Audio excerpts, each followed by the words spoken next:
The P S Gilmore story, episode 28, the 1872 World Peace Jubilee, and this is part 4.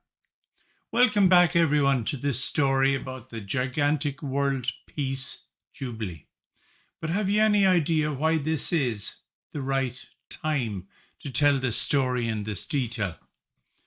Well, if not, I'll tell you later at the end of this documentary, I promise. But now I'm going to tell you more of the story of the Jubilee and its beginnings. It's actually unbelievable. How they created this Coliseum, how the facilities and the standards were applied that had never been used before or even probably thought of before. But may I ask you to consider some of the innovations and particularly congratulate the Boston City Hall for their innovations. For instance, Boston City Hall decided that because of the excitement of people visiting the huge Coliseum, arriving in Boston and wanting to see the place, they needed to install gas lights on the streets to the Coliseum, and this was done immediately for safety. And as well as that, the Boston City Hall officials decided that in the heat, people would become thirsty, and so water was piped from a nearby lake to the water fonts, a wonderful luxury in those days. And then there was the press room that they planned for in the National Peace Jubilee and built. Well, this was seriously expanded to over 5,000 square feet. Then fitted out with tables and chairs, a Western Union telegraph station, and a fully equipped post office.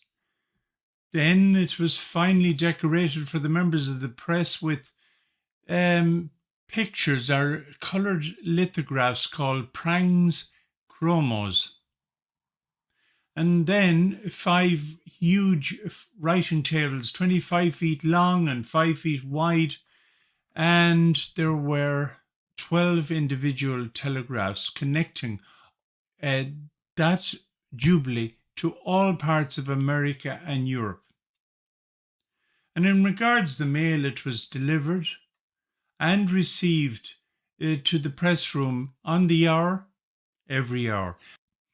There was a separate police station with police from all stations from across the city, and each policeman wore an appropriate martial ribbon, which you'll see in a future episode.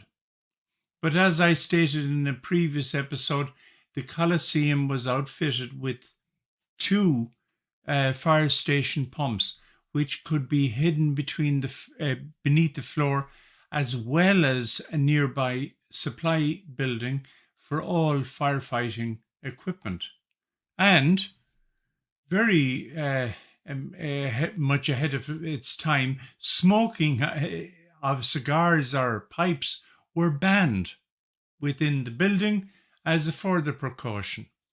The complete interior of the building was decorated to differentiate from the previous Coliseum. The ceiling of the 150,000 square foot building was painted with a blue wash, whilst the vertical timbers had a grey wash. At either end of the building were featured frescoes on the subject of peace and, of course, America. Behind the organ at the choral and orchestral end of the building was a large fresco featuring one of the 9 Muses of Greek mythology, one of which took charge of the performance of music through the heavens. Combined with ribbons and Raphael-esque type statues throughout the building, it gave the audience a great feeling of being in the center of culture. The exterior design, having had to be redesigned because of the previously reported storm a few weeks before, was rebuilt substantially. And although they were now forced to revert to the basic plans of the 1869 Coliseum, with its 50,000 people capacity, rather than the 100,000 planned. They also redesigned that previous plan with new louvres and ornate towers, as an example, along its complete length. Windows were decorated and entrance doors were framed ornately. Over the center tower at the front of the building hung, for instance, the banner International Musical Festival, leaving attendees in no doubt of the competition amongst the participants. Flags emphasizing the words such as peace and union, and of course, flags of the world emphasizing the international peace objectives of the festival, as well as the position of America in that universal objective. The walls were painted with watercolor in neutral tints, and in the reception lobbies, 12 of which existed, they were decorated in red, white, and blue, as well as painted in neutral hues. Finally, in regards to the organization of the World Peace Jubilee from a business perspective, there was an unusual development for these times. In the 1860s and 70s, death insurance was sold to insure against the death of someone, but few wished to buy that. I suppose it was too depressing. But then the name was changed to life insurance. People started buying. Policies were increasingly popular. At the first meeting of the World Peace Jubilee Committee, it was decided that such was P S Gilmore's importance in terms of planning organization and indeed popularity to the event, that the committee should take an unusual step in these days to ensure the life of Mr. Gilmore for the massive sum of $200,000. Imagine. Today they would call this keyman insurance. Outside the building, on the dusty, unpaved site, the Coliseum had 3 railroad tracks on one parallel side with crossover bridges for passengers to the auditorium, allowing for immediate access to the building, while on the other side of the building was a selection of clothes shops and haberdashery. Food shops for their version of fast foods and juices at the time, and of course knickknacks and ephemera or memorabilia, tokens, fans, mirrors, etc. from the event. They were also offered for sale. Also, amusement arcades included small Ferris wheels all over the place, entertained the locals, as well as a tethered balloon which allowed all to view Boston from a few hundred feet up in the air. Imagine their first experience of flight over 30 years before the Wright brothers. And in the front of the Coliseum was a cordoned off area for the cannons to fire blanks, fired remotely, I should add, by electrical charge by Mr. Mullally of Gilmore's band, as required in time to the music, and of course especially that wonderful crowd favourite, the Anvil Chorus. These cannons, as well as the church bells of the city, all controlled from the stage, were viewed with interest by those who insisted at standing in close proximity to them and watching from the other side of a picket wooden fence. And so the crowd arrived on the morning of the 17th of June, a really warm day, in expectation of what lay in wait for them. The yous and the ahs must have reflected the excitement of the moment, but sadly, the beauty of the ladies' dresses with their numerous gatherings, known as bustles, also gathered copious amounts of dust and debris from the atmosphere as they walked. Consequently, as they entered the Coliseum in their now standard grey dresses, Their first job was to dust themselves off and prepare to be seen and noticed, especially if they held one of those much sought after season tickets, which allowed access to the complete number of concerts, which at this stage were sold as being 18 days in a row. As people arrived to the event, they were also greeted with a new innovation, a specialist newspaper for the event known as the Jubilee Days newspaper, which was published by James Osgood in Boston and sold for 10 cents.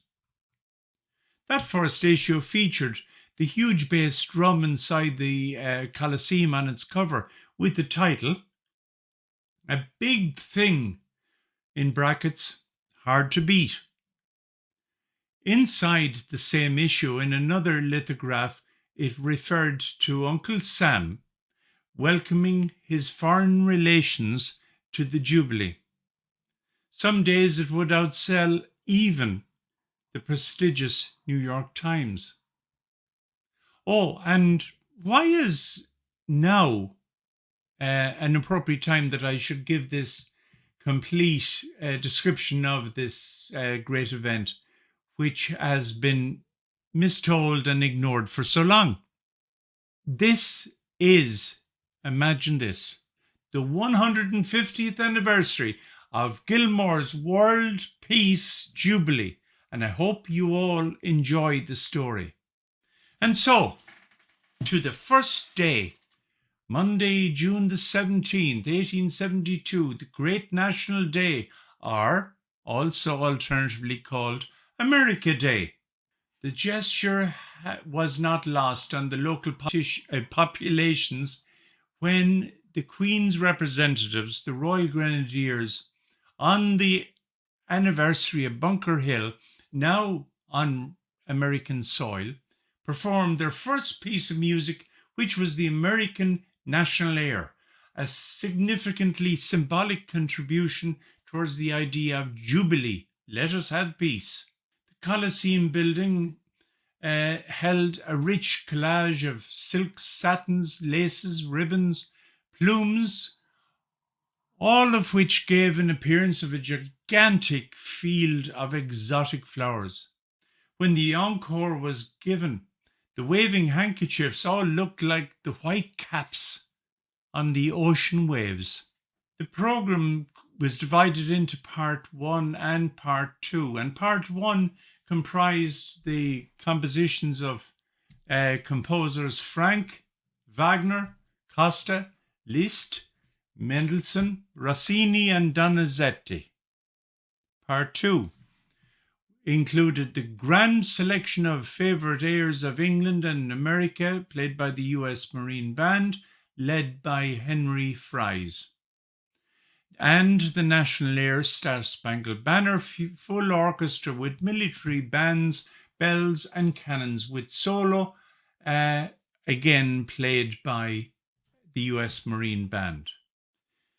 Piece 3 was the grand concert waltz on the Blue Danube by Johann Strauss with his orchestra.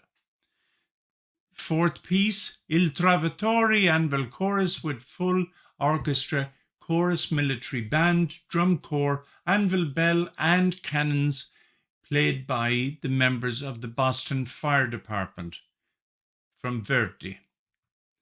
And of course, This is the Witness of God, a chorus by J.K. Payne, finishing off with Near My God to Thee, Dr. Lowell Mason.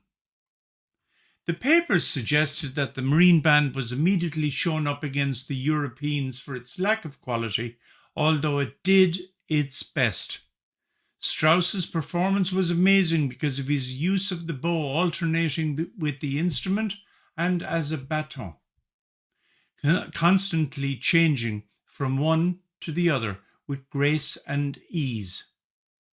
The crowd was not as big as expected, and already there was criticism of the cost of tickets. So, ladies and gentlemen, we have started the World Peace Jubilee. That's day 1 over. Next week from day 2. If you have any questions about what I've just given you, please email me at gilmoresband@gmail.com. May I remind you that this story is based on my private collection, which was collected over 14 years and totals in excess of 1,500 pieces of memorabilia and ephemera. Don't forget to click like and subscribe, which will help the channel and indeed notify you about the next channel or the next documentary on this channel which is published. I thank you. So from me in Ireland, Jarlath McNamara, bye and thank you. Bye bye.